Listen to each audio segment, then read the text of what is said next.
proximal. Es el último segmento tubular que vamos a estudiar. Y por fin es total y absolutamente permeable al agua. Tenemos que conocer 4 transportadores diferentes. Y vamos a estudiar 2 enfermedades que afectan a este segmento tubular. Realmente, en el túbulo proximal vamos a filtrar un trasudado de agua y de solutos desde el glomérulo. Luego van a entrar agua y todos los solutos de pequeño peso molecular que os podáis imaginar. Se va a escapar bicarbonato, se van a escapar aminoácidos, fosfato, cloro, sodio, calcio, magnesio, todo lo que os podáis imaginar, glucosa. Luego la mayor parte tiene que ser reabsorbida al principio. Fijaros que la cantidad de orina primitiva diaria puede llegar a los 180 litros. Respecto al 1,5 litro que orinamos, hay que reabsorber todo lo que no queremos que se pierda por la orina. Pues la mayor parte de ese trabajo se hace aquí, en el túbulo proximal. En primer lugar, vamos a estudiar cómo reabsorbemos el bicarbonato. El bicarbonato no queremos que se pierda por la orina. Vamos a hacer un esfuerzo por reabsorberlo por completo si es posible. No puede atravesar libremente la membrana luminal, pero si se combina con el protón, vamos a transformarlo en CO2 y agua. Esto se hace a través de la anidrasa carbónica. Es una enzima que está presente en la luz tubular. Y el CO2 y el agua sí son capaces de atravesar libremente la membrana luminal. Van a entrar dentro de la célula del túbulo proximal y en la mitocondria volvemos a encontrar anidrasa carbónica, que lo vuelve a transformar en bicarbonato más protón. El bicarbonato lo reabsorbemos a través de la membrana vasolateral y lo devolvemos a la sangre, que es donde tiene que estar. El protón, sin embargo, vamos a escupirlo a la luz. Del protón nos queremos deshacer. Y aprovechamos contratransportándolo con un sodio. Hemos reabsorbido un sodio y un bicarbonato, que al final se reabsorberán en la membrana vasolateral en forma de bicarbonato de sodio, y hemos reutilizado ese protón, de tal forma que al final lo perderemos por la orina. Esta es, digamos, la función principal del túbulo proximal a la hora de reabsorber bicarbonato. Esto es una de las funciones importantes. La otra, reabsorber el resto de los solutos. Y eso se hace fundamentalmente mediante 3 cotransportadores, aunque hay otros muchos. Los que tenéis que conocer de manera imprescindible son los transportadores que llamamos sodio-algo. Sodio-glucosa, sodio-aminoácido y sodio-fosfato. Esos son los 3 principales. Van a reabsorber sodio más otra cosa. Vamos a empezar con la primera de las enfermedades, que es la acidosis tubular de tipo 2 o proximal. La segunda en describirse, pero sin embargo afecta al túbulo proximal. Es una disfunción de la anidrasa carbónica que puede ser congénita, pero que suele ser adquirida. Se asocia a intoxicaciones por metales pesados y a toxicidad por diversos fármacos.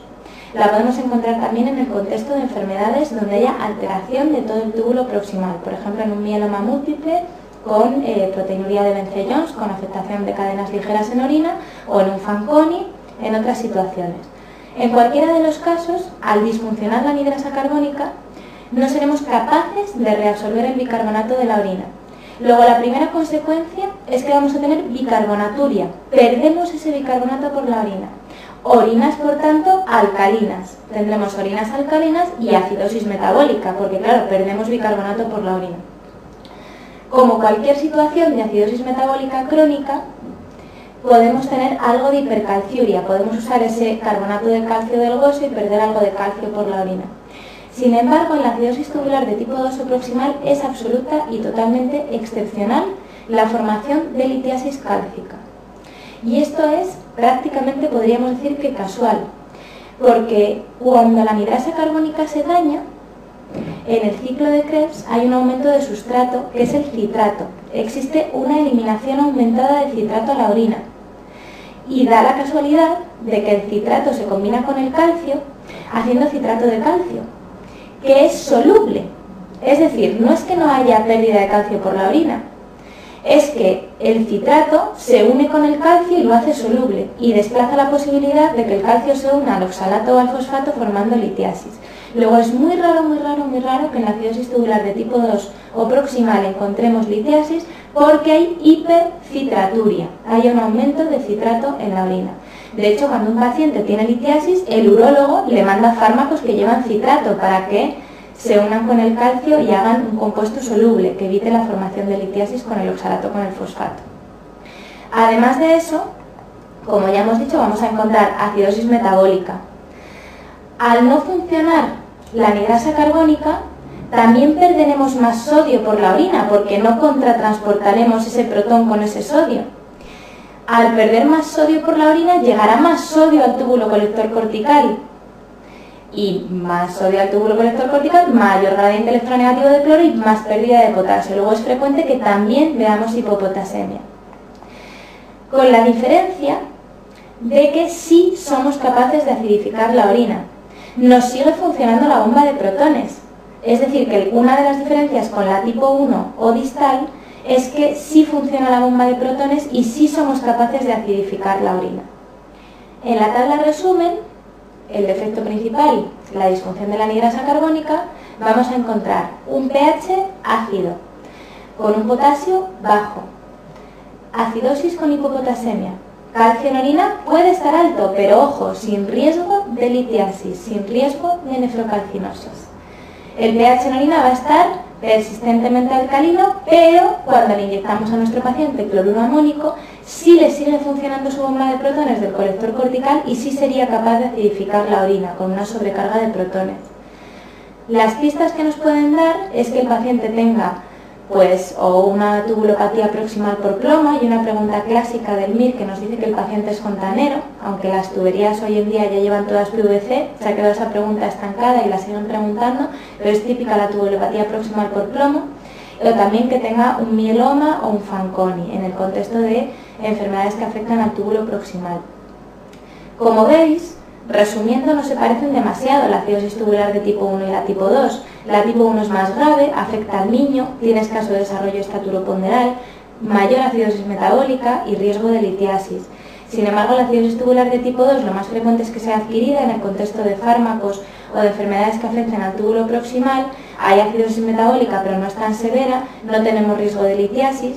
Y, en fin, se puede acidificar la orina cuando nos ponen una sobrecarga con cloruro amónico, que a veces es la forma de diferenciarlas en el enunciado. Por último, la última enfermedad que vemos en el túbulo es el síndrome de Fanconi. En el síndrome de Fanconi es un poco como cuando estudiamos la acidosis tubular de tipo 4. La forma más fácil de recordarlo es que no funciona bien nada en el túbulo proximal. Lo más frecuente es que estemos en el contexto de un mieloma múltiple con proteinuria de Bence-Jones, con cadenas ligeras en orina. Vamos a tener disfunción de todos los transportadores del túbulo proximal. No es que dejen de funcionar por completo, pero van a disfuncionar. Por tanto, perderemos de todo por la orina. En parte será como tener una acidosis tubular de tipo 2 o proximal. Tendremos bicarbonaturia, acidosis metabólica, etc. Pero además de la bicarbonaturia vamos a tener glucosuria, aminoaciduria, fosfaturia, y esto tendrá su repercusión en plasma. Encontraremos déficit de aminoácidos esenciales y déficit de fosfato con acidosis metabólica. Luego necesitaremos suplementos de aminoácidos esenciales, suplementos de fósforo y también suplementos de bicarbonato. Lo que no vamos a encontrar es hipoglucemia, ya que el azúcar está regulada por otros muchos mecanismos, insulina, glucagón, etc. Pero sí que van a necesitar suplementos de muchos tipos. Por último, los diuréticos en este segmento son un solo tipo, la acetazolamida, que es un inhibidor de la anhidrasa carbónica. Luego se comporta como si tuviéramos una acidosis tubular proximal o tipo 2. En realidad es un diurético que está en desuso y que además hay que utilizar con un poco de cuidado, porque es un diurético que te puede dar acidosis metabólica. Luego hay que tener cuidado con él porque hace que perdamos bicarbonato por la orina. Ya digo que está en desuso y que no es ni mucho menos utilizado en la práctica clínica diaria. Se reserva para situaciones de alcalosis metabólica en la que necesitemos un diurético. La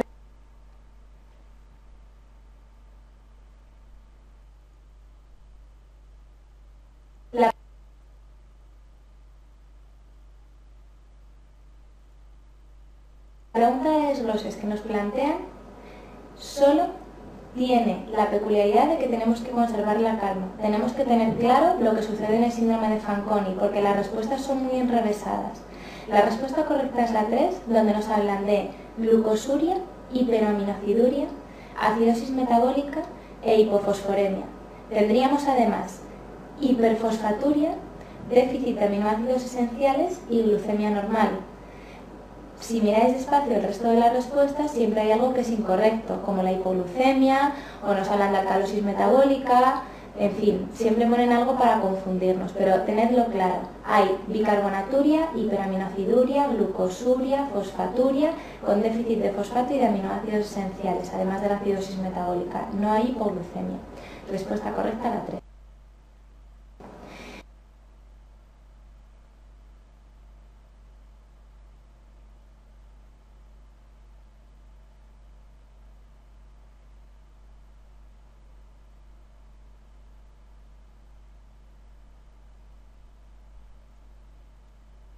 Y la otra pregunta de desgloses es muy sencilla. ¿Dónde no hay nefrocarcinosis medular?